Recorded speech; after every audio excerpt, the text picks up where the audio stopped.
Les 13h, bonjour à vous tous et bienvenue à ce flash d'information Magal de Touba édition 2015. Donc ce mardi 1er décembre est célébré le départ en exil au Gabon de Cheikh Ahmadou Bamba et déjà on décompte 404 victimes dont 10 morts dans des accidents de la circulation. La route donc aura été à la date du lundi 30 novembre meurtrière et le Magal de Touba comme chaque année charrie son lot de désolation. Birahim Touré.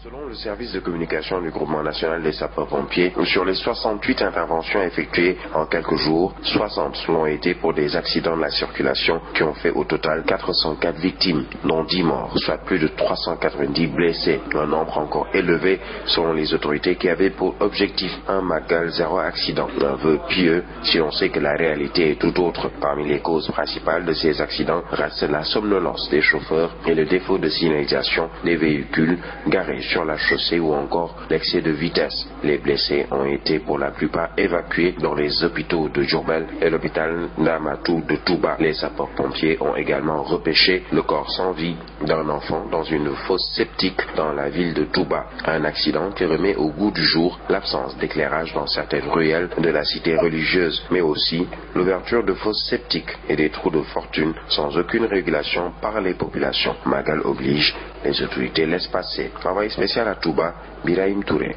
Et Birahim Touré, merci à vous. Le Magal de Touba, un événement qui mobilise des milliers de fidèles dans la capitale du mouridisme. Néanmoins, ils sont nombreux ceux qui restent dans la capitale et ces derniers célèbrent le Magal à leur façon avec des bernels, mais également des prières pour rendre hommage à Cheikh Ahmadou Bamba. Reportage Fatla Medjo. Tout Dakar n'est pas à Touba, eh bien, beaucoup de personnes sont restées malgré elles, même des fidèles mourides, mais le cœur y est. sama xol bi dem na Touba dama wéradi nag moo tax ren demuma Touba mais chaque année heure bi daana fekk Touba ci kàttanu Yàlla. ñun dañuy dem saa su ne mais mën nañu ko ni année bi yàlla dogalul ñu dem. Rester à Dakar et célébrer le Magal, pourquoi pas? Chaque année on le fait ici, calmement dans la maison, chez les Fayed ici, même les Samber et l'autre maison là, chez les Mbowen, oui, tout le quartier. Si on part pas à Touba, les Magal là, c'est comme ça ici. Comme à Touba, les bernels et les prières seront aussi au rendez-vous. dañuy togg reer teg xasaayit yi def attaaye def lee taal télé di yaakaar ak Touba. tey liñ ne bésu sëñ bi la. di gars yi di bernde la ñuy bernde dinañ jàng ay xasida dinañu berndeel gars yi dinañu bëggee macha allah. C'est les biens qui nous proposent ça. Ils nous donnent de l'argent, même ils achètent du bœuf pour qu'on le tue, pour mettre des bons ceebu yàpp. Oui, et des xewel daal maanaam pour les Baye Fall. Même s'ils ne le veulent pas, certains sont obligés de rester à Dakar pour célébrer le Magal de Khadimou Rassoul. Pour eux, quelles que soient les circonstances, Bamba est partout.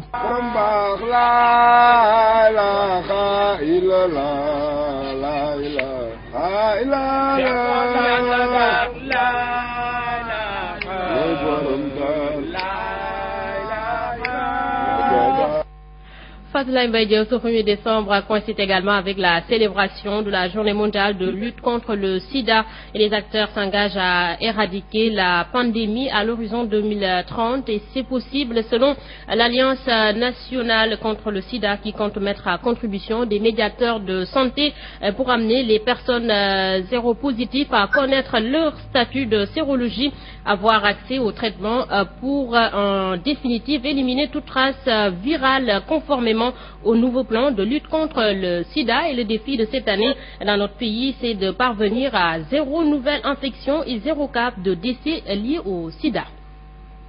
Et à Ziguinchor, le département de Bignona est le plus affecté par le VIH-Sida et plus de 2% de la population vivent avec cette maladie. Les personnes en couple occupent une place très importante dans ce pourcentage et les agents du district sanitaire sont très inquiets de cette situation.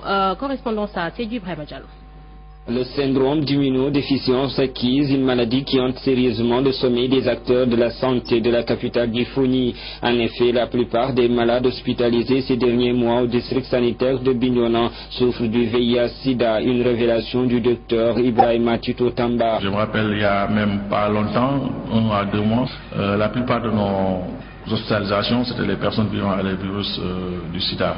Donc cela veut dire que le problème est sérieux et qu'il faudrait vraiment que les gens s'y mettent pour essayer de diminuer davantage le nombre d'infectés. La propagation du VIH-Sida dans ce département de Bignona pourrait s'expliquer par plusieurs raisons. D'abord, l'enclavement de certaines localités, donc le problème de la pauvreté, et puis même la crise qui se vit même dans notre région, et plus particulièrement au niveau du Bignona. Donc c'est un ensemble de facteurs qui vraiment n'agit pas en faveur d'une prise en charge correcte. Les couples sont les plus affectés par cette maladie qui a longtemps été un tabou chez les populations. Plus de 53% des infectés vivent en couple selon le docteur Ibrahima Tito Tamba. En tout cas, ce qui concerne Bignona, les couples sont infectés à 53%, donc ce qui fait plus de la majorité des infectés. Pendant que le taux national du sida est à 0,7%, le département de Bignona enregistre à lui seul 2%, un taux qui pourrait connaître une hausse terrible vu les nouveaux cas enregistrés ces derniers mois dans les 3 différents districts du département. Abdourahmane Diallo, merci à vous. Aux collectes de sang à Rufisque, la communauté Niassène, à travers la célébration du Khatmiya du fondateur du Tidjanisme, a organisé un don de sang. Une manière plutôt pour les talibés de répondre à l'appel pressant du Centre national de transfusion sanguine et la dite structure faisant état d'un manque criard de sang dans les hôpitaux. Et ces talibés de Cheikh al-Islam Ibrahim Niass sont réunis au sein de l'association Moutahibina Filahi, le reportage de Chameti Dialsek.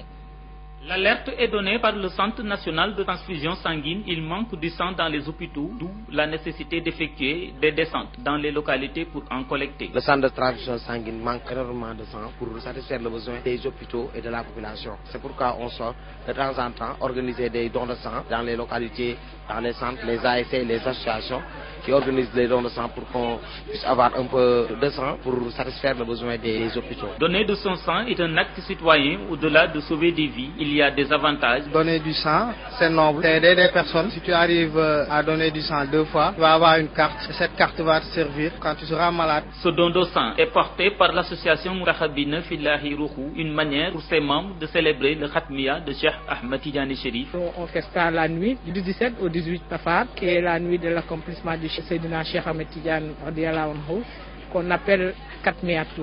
Donner de son sang, et je crois que l'acte ne peut pas être plus noble que ça. Le vrai musulman, c'est quelqu'un qui est là pour son prochain. Un saint ne peut pas être quelqu'un qu'on tue. Donc quelqu'un que tue pour l'islam, tue pour autre chose, mais pas pour l'islam.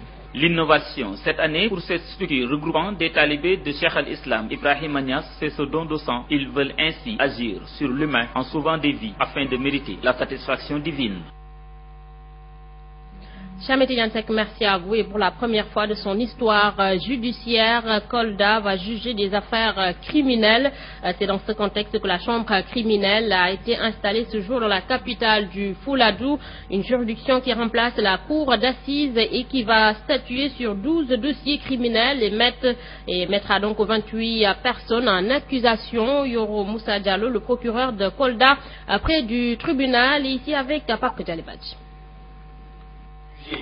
28 personnes, dont 4 de nationalité étrangère. Nous avons à juger 2 dossiers qui concernent l'infraction d'association de malfaiteurs, vol en réunion commis la nuit avec usage d'armes de la première catégorie, recel et complicité de ces vols aggravés. 2 dossiers de meurtre, 2 dossiers d'assassinat et 1 dossier d'infanticide. Et comme également j'ai eu à le dire lors de mon discours, nous avons malheureusement 5 dossiers de trafic de chanvre indien, ce qui dénote de la particularité de la région de Kolda. C'est l'occasion également de dire que aujourd'hui les chambres criminelles remplacent les cours d'assises, mais nous estimons qu'effectivement, comme cela se faisait avec les cours d'assises, il y a lieu de renforcer le personnel judiciaire, de renforcer également les moyens pour permettre une plus grande efficacité de ces tenues de ces chambres criminelles. Et le cas de permanence des chambres criminelles permettra tout simplement de résoudre définitivement, comme le veulent, disons, les autorités de la République, que les longues détentions ne soient qu'un mauvais souvenir pour le Sénégal. Et puis le continent africain qui se réunit depuis hier à Paris-Bourget, c'est dans le cadre de la COP21, une rencontre qui va permettre aux dirigeants des pays du monde d'échanger sur la question du réchauffement climatique à 2 degrés d'ici à 2050, défis climatiques et solutions africaines. C'est le thème de ce sommet. Récit Fatima Diop.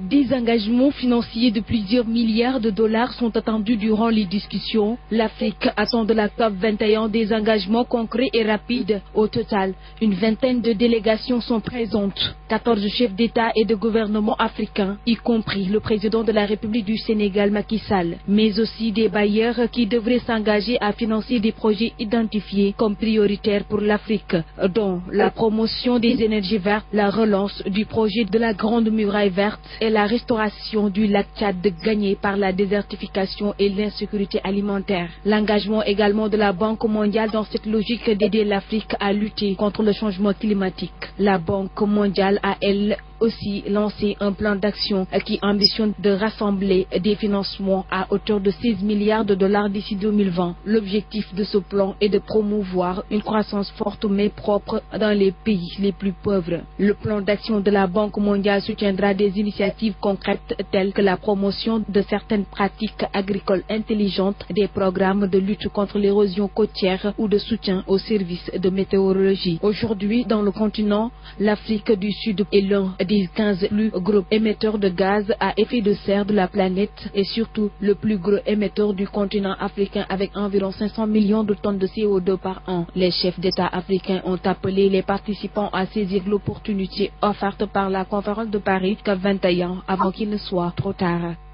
Et Fatima Diop, nous parlons toujours environnement avec les sachets plastiques qui sont devenus un produit rare sur le marché à cause du prix élevé et sa suppression pour la sauvegarde de notre environnement ne sera pas sans conséquences pour les utilisateurs mais aussi les vendeurs. Reportage de Maridia.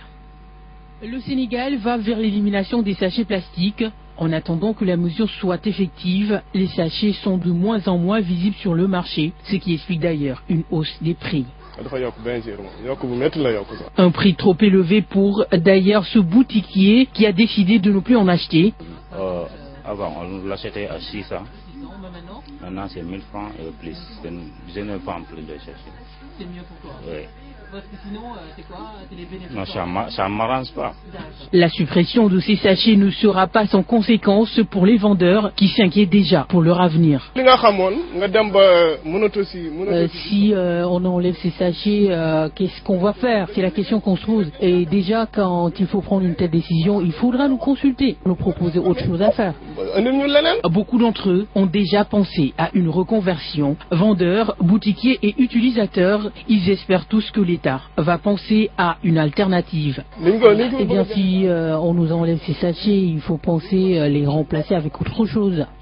Pourquoi pas d'autres sachets qui auront moins de conséquences pour l'environnement. Cependant, ils sont tous d'accord sur une chose, il faut sauver notre planète et arrêter de la polluer. Et Maridia, merci à vous. C'est ici que se referme ce flash d'info. À vous tous, merci d'avoir suivi. L'info en continue sur la première télé urbaine du Sénégal, 14h l'édition en Wolof vous sera plutôt présenté. D'ici là, restez en compagnie de nos programmes. Excellent Magal à vous. Au revoir.